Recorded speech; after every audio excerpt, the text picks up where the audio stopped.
Hey everyone, Matt Covert here again from howtobecomearacecar.com, and today I want to talk about something which is really one of the big foundations of race car knowledge, and it has a lot to do with how weight moves around a vehicle.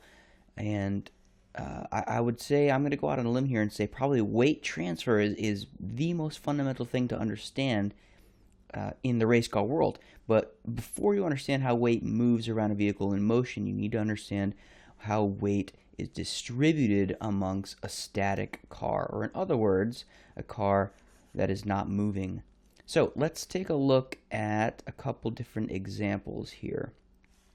So let's start off with a theoretical race car that weighs 2,000 pounds, okay? A really lightweight race car, okay?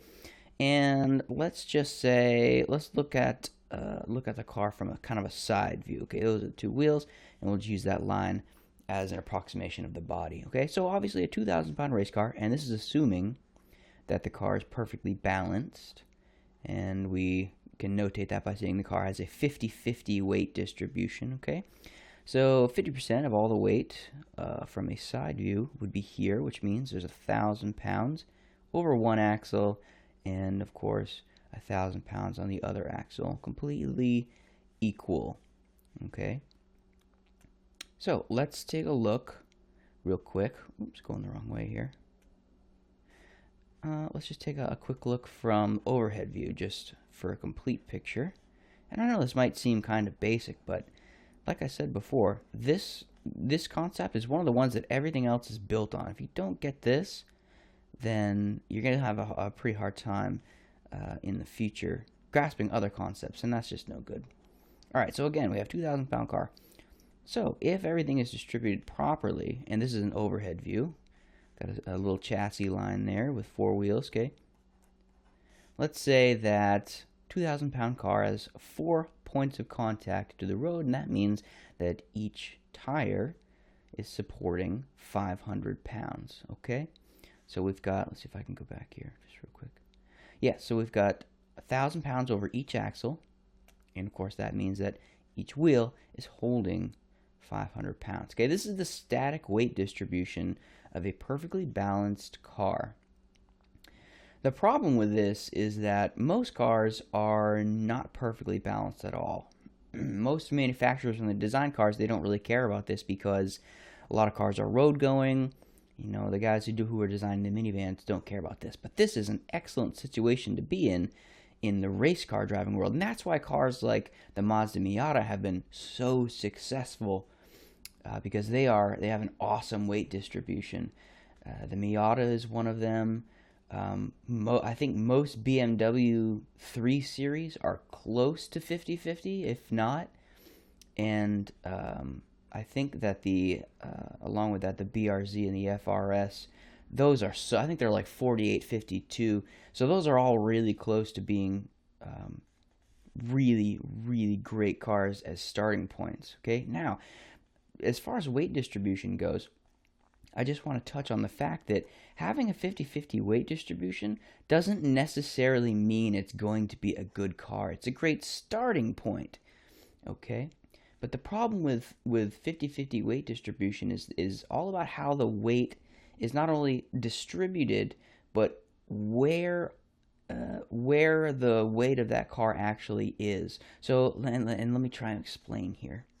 And this concept is going slightly beyond the weight distribution basic concept, but I'm going to talk about it anyway. Okay, so let's say, okay, this is the chassis, and let's say this little square represents the entire body line of the car. Okay, a car with 50-50 weight distribution is technically perfectly balanced. Okay, but let's talk about a car that has a ton of, let's say this car has a huge engine that is mounted really far forward in the car. Okay, and let's say that for some reason it also has a ton of weight way out here in the back. Maybe it has a huge fuel tank that sits back here, something along the lines. Okay, this car, let's say the motor and this other counterweight weigh the same. This car is technically 50-50 weight distribution. Okay, but the problem is that the weight is way out here, all the way on the end. Okay, And the problem with that is that the further away you put weight from the center point of any object, it changes the object's polar moment of inertia. And we'll get into that. That's another whole video. But it has a harder time changing direction when weight is further away from the pivot point. Okay, so an ideal situation, and this is why you hear about companies bragging they have, motors that are mounted in, not necessarily to call them inboard, but they're mounted further back like this, okay? And at the same time, they try and keep weight out of the back, so you might find like a fuel tank mounted back in here or something to that effect. So this keeps weight much closer to the center of the vehicle, and as such, it allows it to change directions much quicker. And you might be thinking, well, how is having something on the center line, weight on the center line, how does it have a hard time changing direction? Well, I'll show you just real quick. If this is a pivot point, let's just say you have like a board here with weights like this, okay? If the weight is on the outside like this, and again, we're kind of going outside the scope here, but I'm going to do it anyway. If these weights, let's say let's just say they're each 4 feet away from the pivot point, okay? And you're trying to move it back and forth on this pivot point, kind of like this.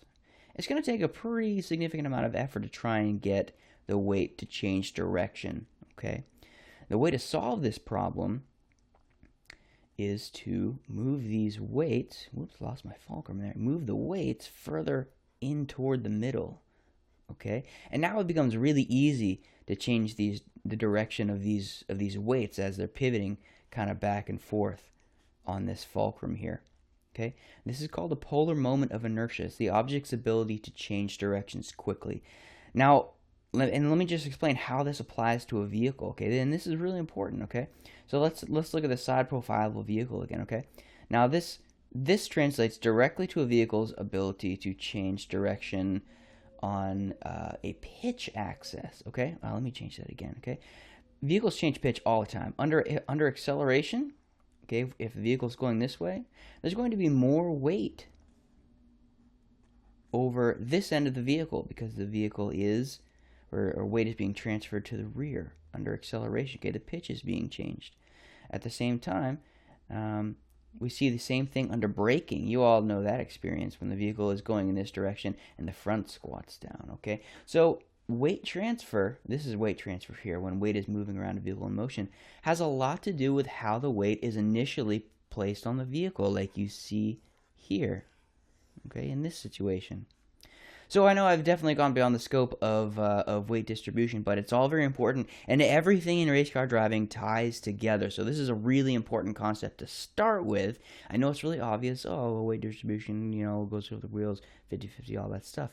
But you have to understand, it's not just how the weight, or the ratio of where the weight is mounted, but where the weight is actually on the vehicle. So I think I'm going to end there, because otherwise I'm going to be crossing over into other concepts, okay? If you haven't been there, please go up to the Facebook page. There's a lot of good information that ends up on there. There's also a lot of fun stuff too, like, silly pictures and memes or what have you. And it's just a cool place to hang out and get a little comic relief in the motorsport world, etc. So, and you can always, please go to the Racers blog section on how to become a racecar-driver.com. There's always, well, I shouldn't say always, usually new information every week on there. There's always great information about tire pressures and tactics and motorsport fitness and all kinds of cool stuff. So if you haven't been there, please do. And I will be back soon with another video from howtobecome a racecar-driver.com. Take care.